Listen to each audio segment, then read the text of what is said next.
a la que se le llama fosa de la ovulación. Recibió ese nombre porque justamente por ella va a emerger el óvulo maduro que ha producido ese ovario para que sea fecundado. Sale por ahí, ¿no es cierto? Mientras que los ovarios de las demás especies, incluida la hembra bovina, fíjense que son más pequeños comparando con una hembra equina, son más pequeños y la forma es alargada, ¿no es cierto? Son alargados. Y qué curioso, no vemos esa fuerte fosa de la ovulación. Eso implica que en los ovarios de las demás especies vamos a notar que el óvulo que está listo para ser fecundado emerge por cualquier parte de la superficie del ovario. Repitiendo, mientras que en hembras equinas el óvulo es forzado a salir siempre por esta fosa de la ovulación. Bueno, entonces les cuento que el ovario, para cumplir las funciones sexuales y reproductivas en la hembra, tiene lo que conocemos como el ciclo ovárico. ¿Sí? El ciclo ovárico son una serie de pasos que ocurren internamente dentro de esa glándula para producir óvulos y para producir hormonas. Entonces tenemos lo siguiente.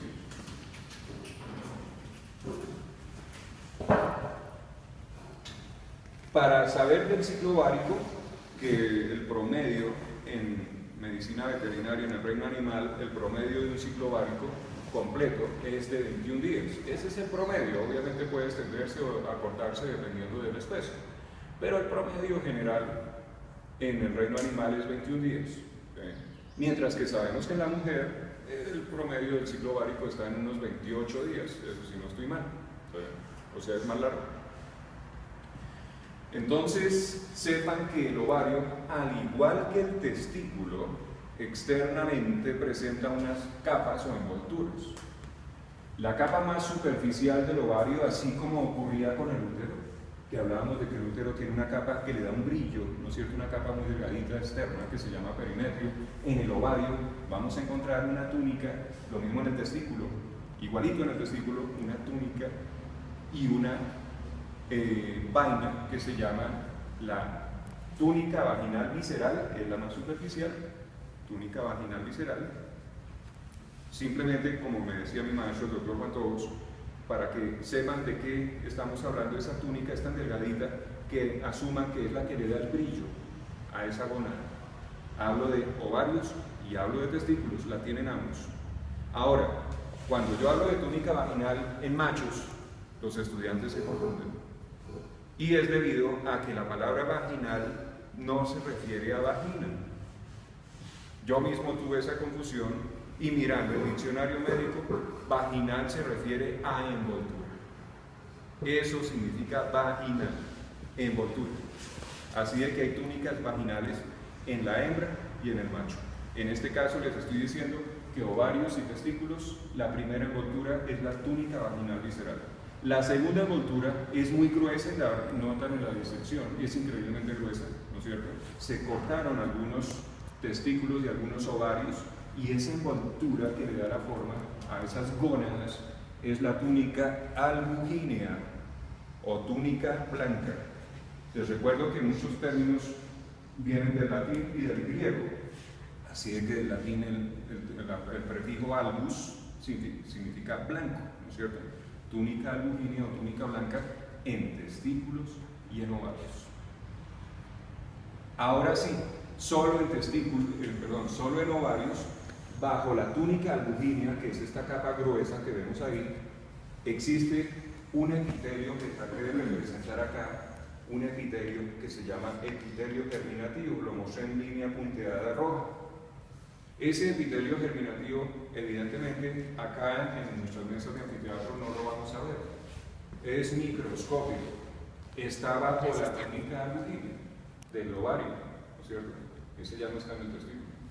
Ese epitelio germinativo, así se llama, epitelio germinativo, bajo la túnica albugínea del ovario, tiene la función de desprender óvulos inmaduros. A los óvulos inmaduros que están dentro del ovario se les llama folículos ováricos. Folículos ováricos. Así de que demos inicio al ciclo del ovario. Estamos partiendo entonces del epitelio germinativo. El epitelio germinativo desprende un folículo ovárico F1. A todo hay que darle nombre, ¿no es cierto? Ese primer folículo que es desprendido del epitelio germinativo se le llama F1 o folículo primario. Es microscópico. Simplemente es una minúscula célula envuelta por otras células que se llaman células foliculares. Hay una monocapa de células foliculares envolviendo al F1. Para que ustedes se den una idea, ese folículo tiene el tamaño de una cabeza de alfiler, ¿sí? Máximo tamaño que alcanzará un F1 en hembras bovinas, porcinas, equinas, sería el tamaño de una pequeña lenteja, ¿no es cierto? Eso sería un F1. No se palpa por vía rectal, es muy difícil. Ese mismo folículo F1, en pocos días, según la especie, pasará a F2. A veces en pocas horas se logra eso, ¿no es cierto?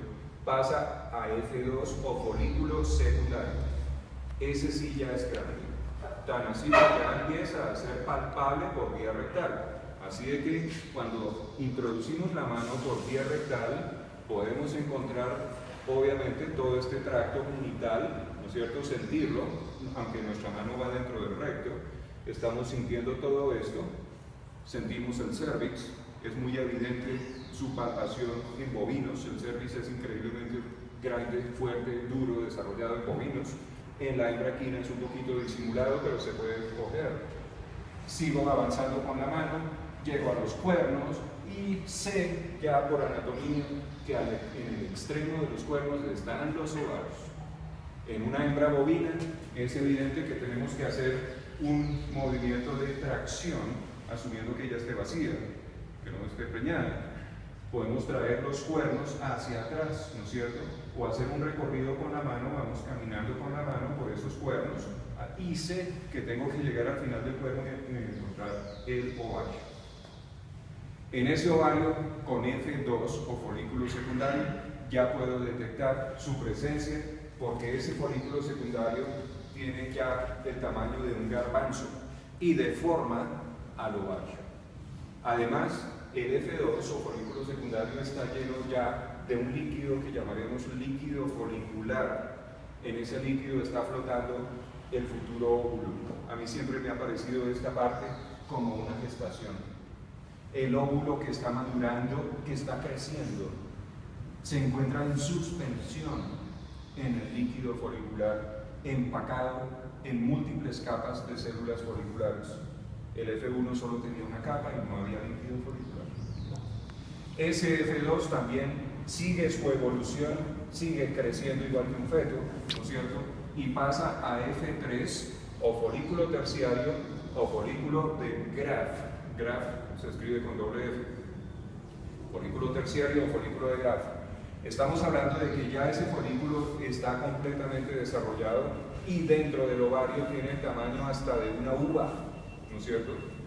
Hablando de especies como bovinas, equinas y hasta porcinas. Una uva es grande. Enorme. Eso significa que la deformación del ovario es tremenda. En palpación rectal es muy fácil detectar la presencia de un F3 o folículo terciario o folículo de Graf. Ahora les cuento algo importante. Mientras estábamos desarrollando esos tres primeros pasos del ciclo ovárico, se están produciendo dos cosas. Una, que es los óvulos, ¿no es cierto? Si es una hembra unípara, pues vemos que solo madura un óvulo.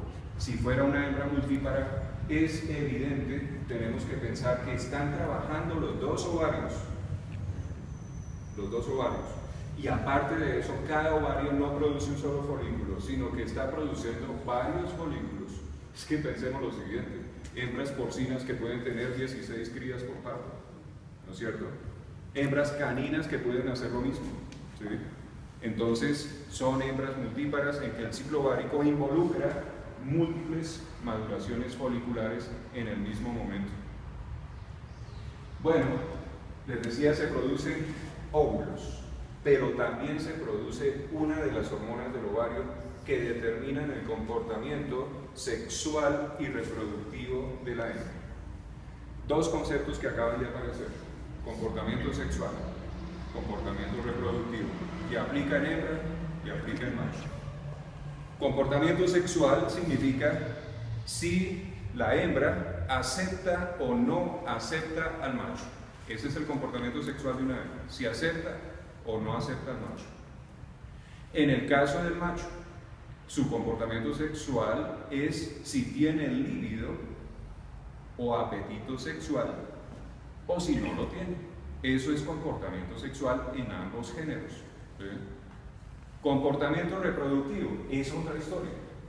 Cuando hablamos de comportamiento reproductivo, se refiere a si son fértiles o si no son fértiles.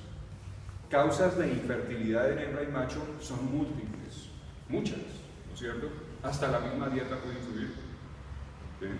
Entonces, en este momento, para mi curso, solamente sepan que cuando hablamos de comportamiento reproductivo es si es fértil o no es fértil. Materias en siguientes semestres les complementarán cuáles son las causas de infertilidad en cada uno de los géneros. Sigamos con el ciclo ovárico. Vamos en el tercer paso, donde se produjo el folículo terciario o folículo de Graf. Ese folículo de Graf, como les dije hace un instante, está lleno de líquido folicular, tiene el tamaño de una uva, es grande. ¿Sí? Debe romperse. Así como me decía un estudiante en la UCA, una alumna que le gusta comparar con las cosas, pues sacó una comparación que nunca se me ocurrió, pero me pareció muy comprensible porque ella estaba sufriendo el problema. Me dijo, parece un barro. Y yo, ¿cómo así que parece un barro? Porque ella tenía uno ahí en la cara. Y le dije, bueno, haciendo esa comparación, el tuyo parece un folículo entre primario y secundario. Tienes que dejar que llegue a terciario para que literalmente reviente y libere su contenido. Así es que aquí ocurre lo mismo. En un F3 o folículo terciario o de Graf se llena tanto de líquido que obliga a la pared del ovario a debilitarse y literalmente, se lo digo, lo he visto en microfotografías, cuando hay ovulación en la mujer, en que literalmente explota, libera el óvulo y ese óvulo inmediatamente, por la forma anatómica del tracto genital, busca entrar a la salpinge o trompa uterina o trompa de falopio. Y sí, obvio, algunas veces, muy pocas veces, ese óvulo que es liberado en esa explosión que les comento, ese óvulo se pierde porque cae a la cavidad abdominal y desaparece, inmediatamente se reabsorbe, es una minúscula célula. ¿Sí? Así de que no va a pasar nada. A veces, incluso en la mujer, ese óvulo, como es posible que haya sido fecundado, puede caer en el abdomen y no entrar a la salpinge, y resulta que empieza a desarrollarse allá en el peritoneo, porque el peritoneo es muy vascular, ¿sí? Así de que puede enriquecer con nutrientes, oxígeno necesario para que ese óvulo empiece a desarrollarse, es lo que podemos llamar como gestaciones ectópicas. ¿Sí? En el caso normal, que generalmente ocurre, ese óvulo entra a la salpinge.